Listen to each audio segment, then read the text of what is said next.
Бисмиллах, алхамдулиллах, вассалату вассаламу аля расулиллах.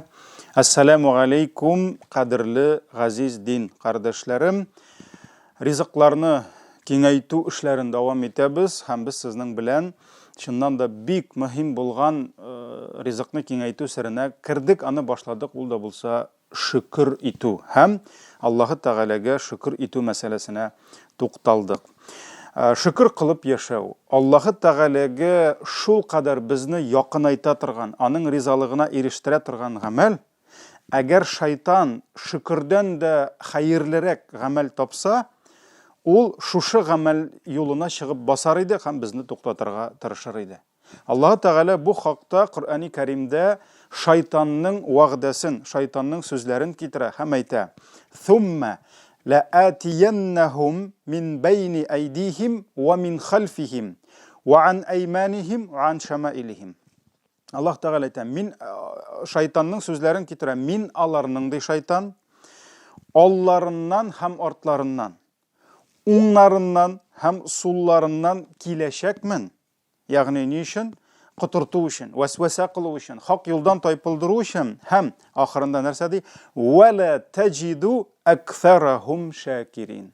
Һәм син ди, кешеләрнең күбесен ди сиңа шөкер итүчеләрдән тапмаячаксың ди.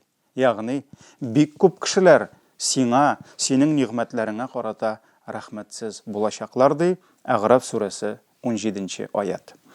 Газиз дусларым, бүген Аллаһы Тәғәләнең бәндәләренә шөкер итү, ягъни кешеләргә рәхмәтле булу хакында сөйләшербез иншалла.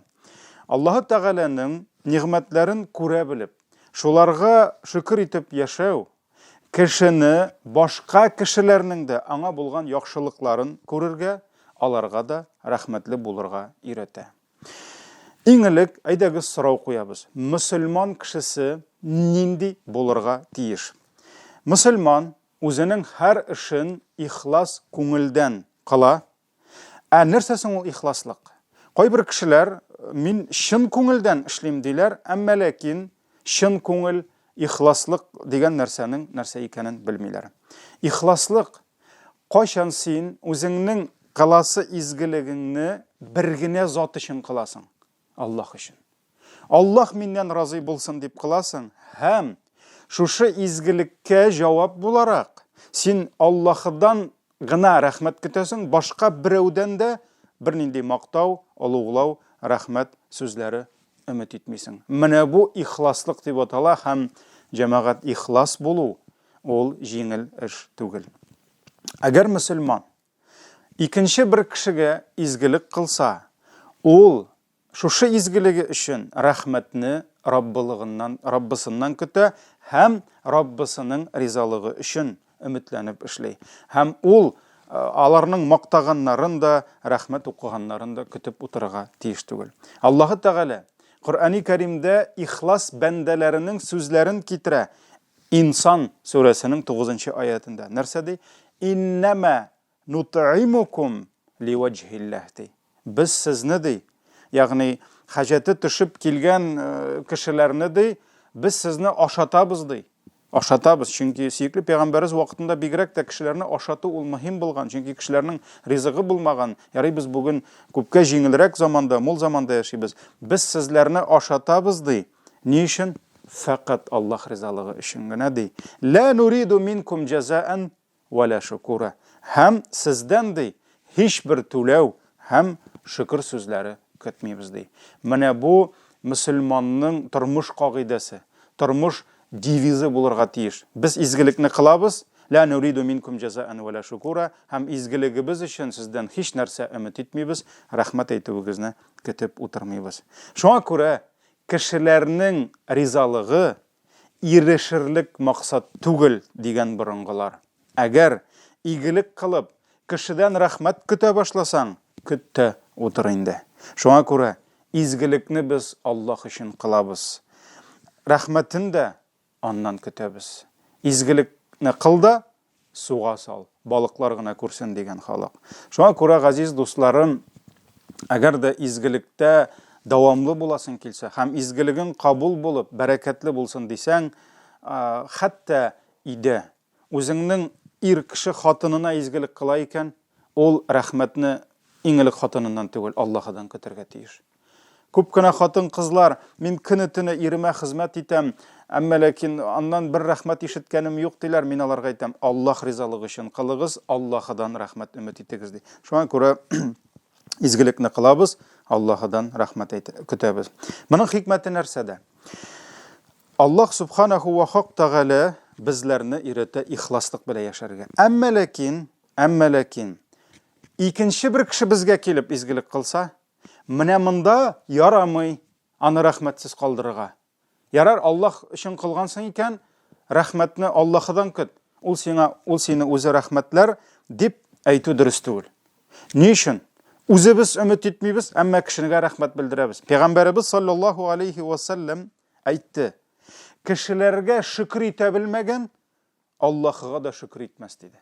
Ягъни, кешеләргә әгәр дә рәхмәт итә белмәсәң, димәк син Аллаһка да рәхмәтсез булып чыгасың. Әгәр Аллаһ, әйдәгез моның хикмәтенә тукталабыз. Әгәр Аллаһ бер бәндәсенә ниндидер нигъмәт бирергә теләсә, мәсәлән, Аллаһ аңа байлык бирә, Аллаһ Тәгалә аңа ризык бирә, Аллаһ Тәгалә аңа үй насыйп итә, машина насыйп итә, бала бирә, Аллаһ Тәгалә аны ниндидер авырудан котылдыра. Әгәр Аллаһ аңа бер изгелек, бер нигъмәт бирергә теләсә, Аллаһ шушы нигъмәтнең аңа ирешү юлын сайлый. Һәм ирештерүчесен сайлый. Ул бит ата була алмый ир. Ир ата була алмый, әгәр дә аның хатыны булмаса. Әгәр дә аның хатыны 9 ай көмәнендә шушы баланы интегеп күтәреп йөреп, соңыннан шушы баланы күпме сызланулар аша тудырмаса, әти була алмый. Шуңа күрә Аллаһ аңа бала бирде, әмма ләкин ул Аллаһка рәхмәтле һәм хатынына рәхмәтле. Чөнки Аллаһ аңа баланы хатыны аша бирде. Менә шуның кебек Аллаһ нигъмәтнең юлын һәм ирештерүчесен булдыра.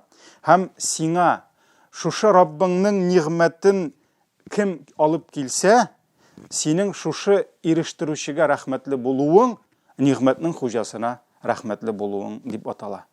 Һәм киресенчә, әгәр дә Аллаһ сиңа үзенең нигъмәтен кемдер аша бирде икән, мәсәлән, син утырып ашадың, әниең сиңа табын әзерләп ашатты, син табын хуҗасына рәхмәт әйтергә тиеш. Ни өчен? Чөнки синең ризыгың шушы кешеләрнең хезмәте аша килде. Шуңа күрә син аларга рәхмәт әйтмәсәң, димәк, аларга шушы ризыкны бирүче Аллаһка рәхмәт әйтмәвең була дип галимнәребез әйтә. Шуңа күрә безгә Аллаһының иң бөек нигъмәте булган хак гыйлемнәрне ирештерүче пәйгамбәрләргә без рәхмәтле булырга тиеш. Без галимнәребезгә рәхмәтле булырга тиеш. Һәм аларны ярату, аларга дуа кылу безнең үстебездә бурыч булып тора. Әлбәттә, Аллаһы Тәгалә безне юктан бар итүче. Әмма ләкин Аллаһ теләде безнең әти-әниләребез аша бу дөньяга килүебезне. Шуңа күрә Аллаһ безгә биргән гомерне китереп тапшыручы кем булды? Сәбәпче? Ул безнең әти-әниләребез. Аларның ризалыгын алу, Аллаһның ризалыгын алу була. Шуңа күрә сөйкле пәйгамбәрбез әйтте, Аллаһның ризалыгы әти-әнинең ризалыгы белән, Аллаһның ачуы әти-әнинең ачуы белән бергә булыр диде. Һәм Аллаһ Тәгалә Куръани Кәримдә нәрсә диде? Ва вассайнал инсана биwalidayhi. Менә кешегә васият иттек, әмер иттек, әти-әнисенә игелек кылырга ди. Аннарысын Аллаһ санап китә, озынга сузмыйм, һәм ахырда нәрсә ди? Әнишкурли, санап китә әнисенең балага кылган яхшылыкларын, һәм нәрсә ди? Әнишкурли вали валидейка ди. Рәхмәтле бул миңа һәм мин сиңа биргән әти-әниеңә ди. Ягъни, мин Аллаһка рәхмәтле, әти-әниемә рәхмәт итмәсәм дә дөрес түгел. Рәхмәтле бул миңа һәм әти-әниеңә ди, иләйял масир, ахырдан миңа кайтачаксың, шулар өчен җавап тотачаксың ди. Бу Лукман сүрәсе 14-нче аят. Әлбәттә, ата-анага игелек кылу, газиз дусларым, ул ризыкны киңәйтү сире булып тора. Шуңа күрә без бу хакта аерым дәрестә сөйләшербез иншалла. Әти-әнидән соң, әлбәттә, исламда сиңа гыйлем биргән.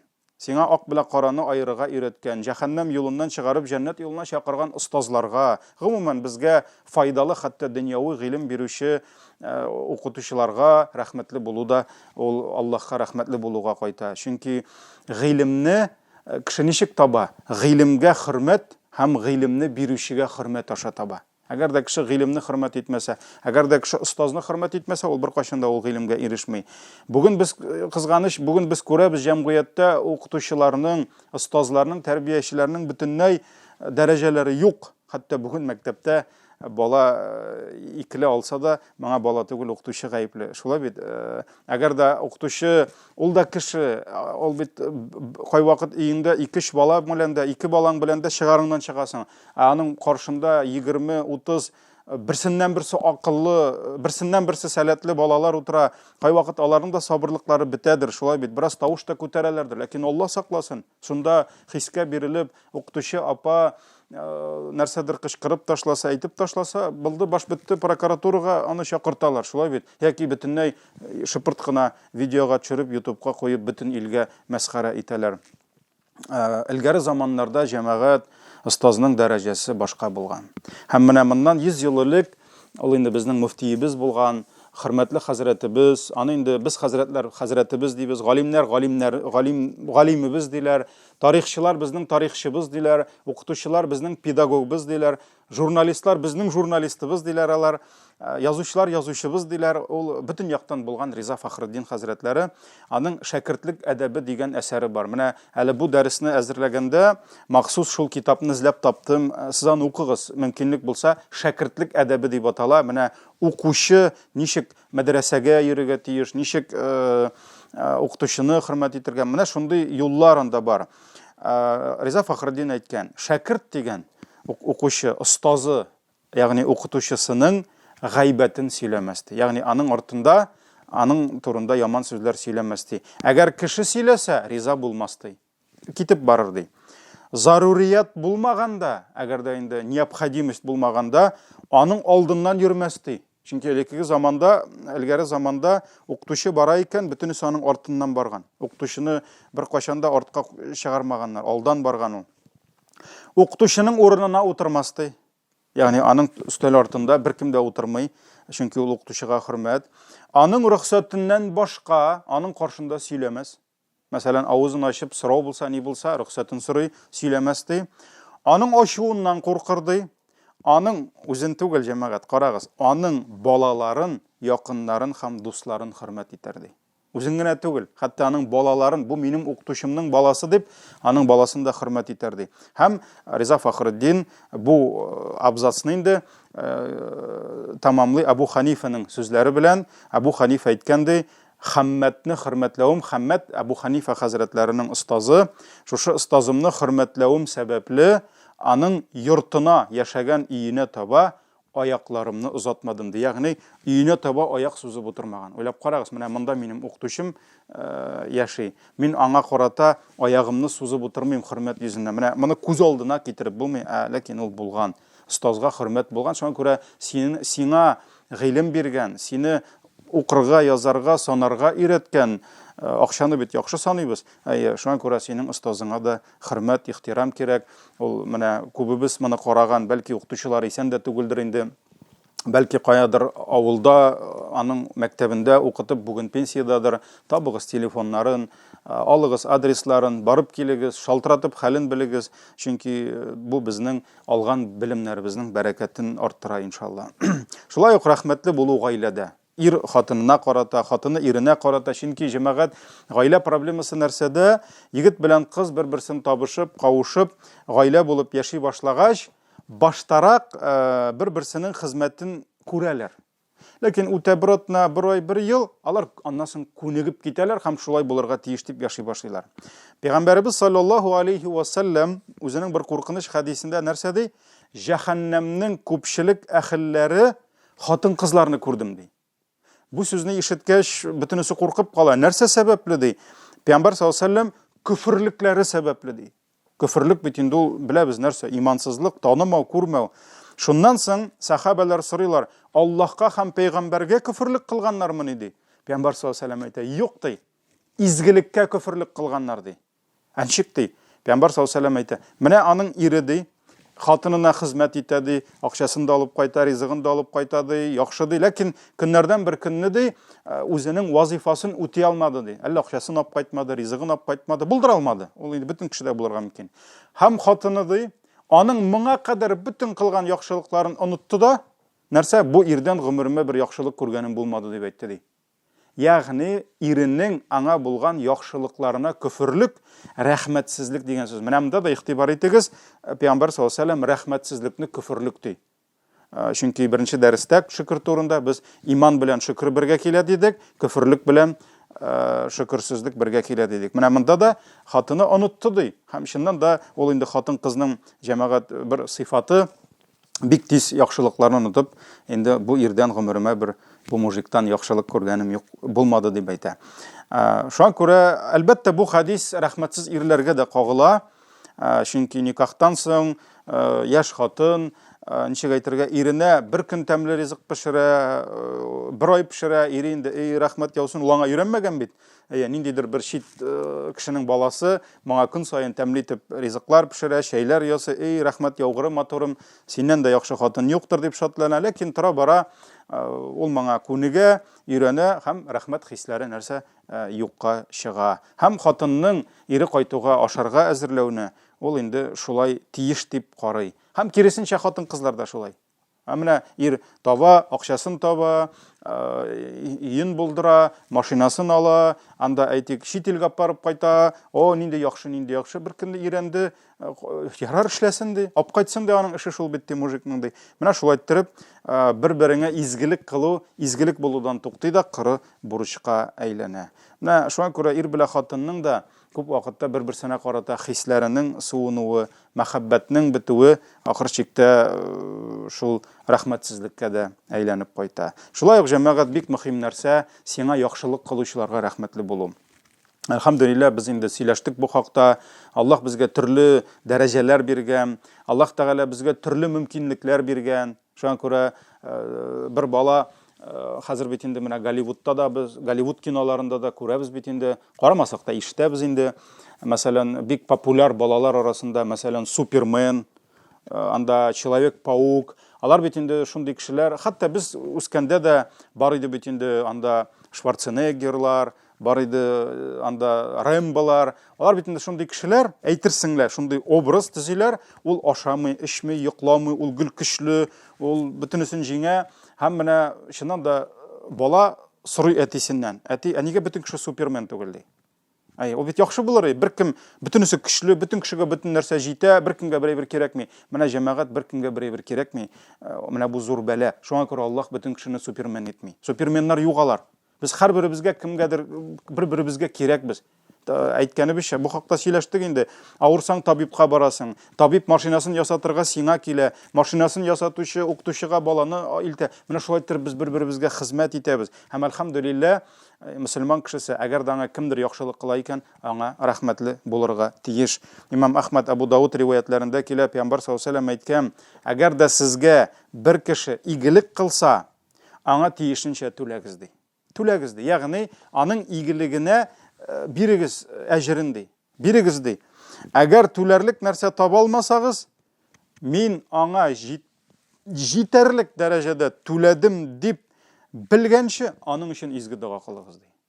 Субханаллах. Менә сиңа тормышта кемдер яхшылык кыла икән, әлбәттә килештегез икән, бәясен түләргә, син аңа бәясен түләргә тиеш. Кайбер кешеләр әйтәләр, юк, миңа кирәкми ди. Мәсәлән, мин сине Аллаһ ризалыгы өчен кылам ди, миңа кирәкми бер нинди акча. Мәсәлән, бигрәк тә дусларың, якыннарың, туганнарың сиңа яхшылык кылганда акча сорап утырмый бит инде синнән. Шуңа күрә, менә бу вакытта Пәйгамбәр саллаллаһу алейһи ва саллям түләгез ди, түләй алмасагыз, ул түләтми нишләргә? Мин аңа яхшылыгын түләп битердем дип күңелең белән инанганчы, аңа изге дуа кылыгыз ди. Субханаллах. Субханаллах, менә мөхтәрәм җәмәгать, кай вакыт без авызыбызны ачып, безгә яхшылык кылучыларга рәхмәт әйтергә дә кызганабыз. Ул менә мин аны рәхмәт сүзен күп уйлаган бар, күп фикерләгән бар. Әле безнең аз гына вакытыбыз бар. Шуның турында да әйтәсем килә, чөнки рәхмәт турында бит. Менә кайчандыр бер-береңә рәхмәт дигән сүз, ул рәхмәт дип килмәгән. Чөнки рәхмәт ул гарәп сүзе. Һәм гарәпчәдән тәрҗемә итсәк, рәхмәт ул милость дип атала. Аллаһның рәхмәте. Кешенең рәхмәте түгел, Аллаһның рәхмәте ул. Һәм ул иң элек кешеләр бер-берсенә яхшылык кылганда Пәйгамбәр саллаллаһу алейһи ва саллям өйрәткән ничек Аллаһның рәхмәте яусын дигән. Әкрен генә менә шушы дин китеп, динсезлек чорлары килеп, ул Аллаһның рәхмәте яусын сиңа нәрсә? Ул дога. Гарәпләр аны җазакаллаху хайран диләр. Хәдистә дә килә ул Аллаһның сиңа хәерле рәхмәте, әҗр савабы булсын дигән сүз.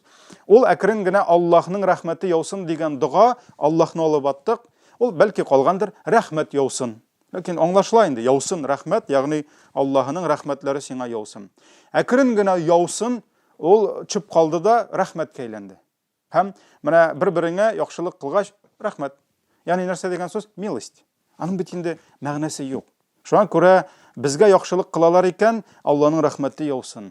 Ашап туйдың икән, рәхмәт яусын дип, менә Аллаһның рәхмәте яусын дип дуга кылырга кирәк, чөнки исламда хәтта исәнләшүдә ассаламу алейкум, сиңа Аллаһның сәламе булсын дигән ул дугага кайта. Һәм күп вакытта мин яхшылык кылдым икән, миңа аның рәхмәте кирәкми? Аллаһның рәхмәте кирәк. Хәтта бер вакыт кемдер миңа ниндидер яхшылык кылды да, мин моңа инде ул нинди современный яшь егет инде, бик аңлап бетерми бу әйберләрне. Әйтәм, Аллаһның рәхмәте яусын сиңа, дустым ди. Шунысы ул миңа карады да, не за что, хәзрәт, не за что ди. Без бит өйрәнгән шулай, рәхмәт дигәч, әйтәм, даже если не за что яусын инде сиңа Аллаһның рәхмәте, әйтәм. Чөнки Аллаһның рәхмәте бөтенебезгә кирәк. Шуңа күрә дуга кылырга кирәк. Рәхмәт әйткәндә дә җәмәгать һәм Пәйгамбәр саллаллаһу алейһи ва сәллям нәрсә ди? Менә мин аңа түләп бетердем дип күңелең белән инанганчы дуга кылыгыз ди. Ягъни Аллаһның рәхмәте яусын дип, аның өчен дуга кылыгыз ди. Кызганыч, бу бездә менә бу әйбер безгә җитми. Мондый тәрбия бездә юк. Хәтта кемгәдер ялланып эшләсәк, мәсәлән, берәү эштә эшли. Вакытында зарплатасын, эш хакын алып бара, әмма рәхмәте юк. Әмма тегесе дә моңа рәхмәт әйтми. Ни, зарплатасын алды бит ул ди. Монсы да аңа рәхмәт әйтми. Яра, мин аңа эшләдем бит ди, бирсен зарплатасын ди. Бөтенесе тиеш дип карый. Ләкин җәмәгать менә эш хакы вакытында бирелмәсә, яки ул эшләгәннән әзрәк булып тоелса, менә монда җәмәгать китә тәнкыйть, китә зарлану, китә сүзләү. Еш кына хезмәтебезне кадерләп бетермәсәләр дә, гаделлек эзләргә тотынабыз. Менә эш бирүче синең эшеңнең сыйфаты буенча тәнкыйтьләрен китерә башласа, нишләптер ишетергә теләмибез. Әлбәттә, җәмәгать гаип атта да, тәртәдә дә була. Эш бирүче, әйтик, хуҗаларның, җитәкчеләрнең яки байларның дип әйтик, күп вакытта намуссызлыгы менә шушы күп гөнаһларга этәрә. Кызганыч, кемнедер яллаучы белән, наниматель белән ялланучы арасында гаделлек җитмәү сәбәпле хәтта бүген җылы хисләр, җылы мөгамәләләр дә юк. Менә әле шундый бер мәзәк ишеткән идем. Ул инде бәлки булган хәлдәдер, бәлки юктадыр. Элек бит инде менә татар авылында, мин әйтмим, бөтенесе дөрес булгандыр дип, гадел булган дип, зулымлыклар күп булган, әлбәттә. Ул бит инде революциясе дә тиктем алганын килеп чыкмаган, без революция яклы мөселман кешесе булмасак та, ул зулымлык булган. Ләкин татар авылында булган бит инде бай, һәм шушы байга ялланып эшләүчеләр. Шулай бит ул шулай көнен күргән, гаиләсен тарткан. Шулай көннәрдән бер көнне гомер буе ниндидер байга ялланып көнен күрүче дип әйтәм инде, күп акча алучы дип әйтмим, алар инде көнен күргәннәр бит инде, ризыгын тапканнар. Шулай эшләп арганда, намаздан соң Аллаһыдан байлык сорап дуга кылырга булган икән. Шуннан соң тахаратын алып, намазын укып, соңыннан кулларын күтәргәндә, хәзер бит инде уйлаган, Аллаһыдан байлык сорыйм әле, мин дә бай булыйм әле ди икән, хуҗам кебек. Шуннан соң җөмләсен тегеләй, булай тизеп карамакчы була икән, ләкин аның гомергә дә Аллаһтан байлык сораганы булмаган. Менә килеп чыкмый. Шуннан соң бу әйткән, сөйләгәндә, шуннан соң әйтә икән: "И Раббым, байыган хуҗам байысын, миңа да эш бетмәсә әле" ди икән. Шуңа күрә җәмәгать менә исламда әгәр дә яллаучы гадел һәм мәрхәмәтле булса, ялланып эшләүче дә дөрес кеше булса, алар арасында мәхәббәт, алар арасында дуслык һәм бер-берсенә изге дуга кылу булырга тиештер. Һәм инде җәмәгать менә исламның нишкәлеге шунда, хәтта ислам безгә рәхмәтле булырга өйрәтә, Аллаһыга гына түгел, әти-әниебезгә гына түгел, остазларга, өйдә иреңә, хатыныңа, балаңа гына түгел, хәтта хайваннарга карата да. Хәтта хайваннар менә, әгәр дә хайван сине утыртып йөри икән, син аңа рәхмәтле булырга тиеш, син аны вакытында ашатырга тиеш. Әгәр дә ул сыер сиңа сөтен, башкасын, каймагын ашап ләззәтләнергә бирә икән, син аны хөрмәтләргә, аңа да рәхмәтле булырга тиеш. Җылы сүзеңне кызганма, алар да ишетә җылы сүзне. Алар да сизә синең җылы мөнәсәбәтеңне. Хәтта шундый очрак була, Пәйгамбәр саллаллаһу алейһи ва сәлләмнең әсирлеккә төшә бер хатын, һәм ул хатын пәйгамбәребезнең дөясен урлап кача. Беренчедән әсирлектән кача, пленница була инде. Икенчедән пәйгамбәрнең дөясен урлап кача. Һәм юлда бу дөя белән исән сау качалсам пәйгамбәрдән, мин бу дөяне суеп корбан итеп таратачакмын дигән нәзер әйтә. Соңыннан аны инде әлбәттә куып җитәләр, алып кайталар, һәм пәйгамбәр саллаллаһу алейһи ва саллям аның шушы нәзерен белгәч, нәрсә ди? Эй рәхмәтсез ди. Сине шушы дөя исән калдырды ди. Ягъни синең гомереңне саклады ди, качтың шул дөя белән ди. Ә син шул дөяне суям дип, үтерәм дип нәзер әйткәнсең ди. Менә шуңа күрә, әлхәмдүлилләh, Раббым инде безгә, Аллаһ Тәгаләгә, ата безне тудырып үстергән әти-әниләребезгә, безгә хезмәт итүче хәләл җефетләребезгә, безнең тормышыбызның бер зиннәте, матурлыгы булган, безгә көч өстәп тора торган балаларыбызга, аныкларыбызга, безгә гыйлем бирүче остазларыбызга һәм гомумән кем нинди яхшылык кылса, барча кешеләргә дә рәхмәтле булып, Раббым яшәүләрне насыйп итсен. Исән, имин булыгыз, Аллаһ Тәгаләнең рәхмәтендә булыгыз. Ва саллиллаһумма аля набийина Мухаммад ва аля алихи ва асхабихи аҗмагин. Ассаламу алейкум ва рахматуллаһи ва баракатуһ.